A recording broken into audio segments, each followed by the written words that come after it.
Good morning. Mrs. Maven, Yeah. I had such an unbelievable nightmare. I had a nightmare. We were house guests at a friend's house, and all the kids in the house, ours and theirs, were heckling me for not jumping off of some bridge.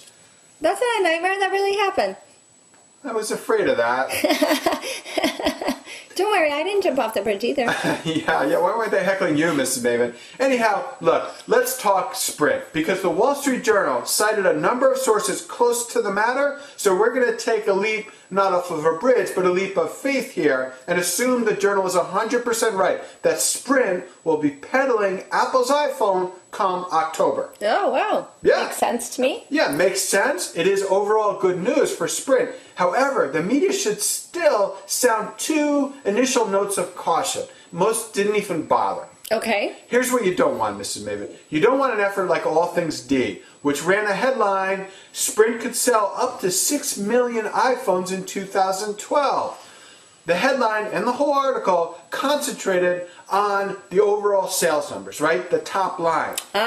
What about profits? Exactly. Now, it's always a temptation when you're dealing with Apple to talk about the top line sales numbers because they're always so splashy, but the Wall Street Journal did the right thing.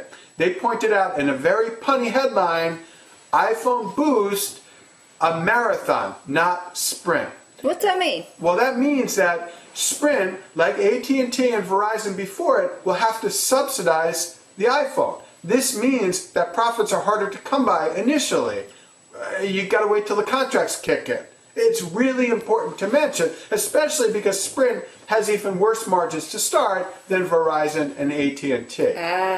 In a separate article, the Wall Street Journal was also right to point out that this gives AT&T the advantage of having further ammunition to present to regulators that their T-Mobile deal should be, in fact, be consummated. And this could further challenge Sprint down the road. Again, this is good news for Sprint. It's better than not. But you have to present the issue in all of its complexity, and most of the media, as usual, did not. Any questions here, Miss Maven?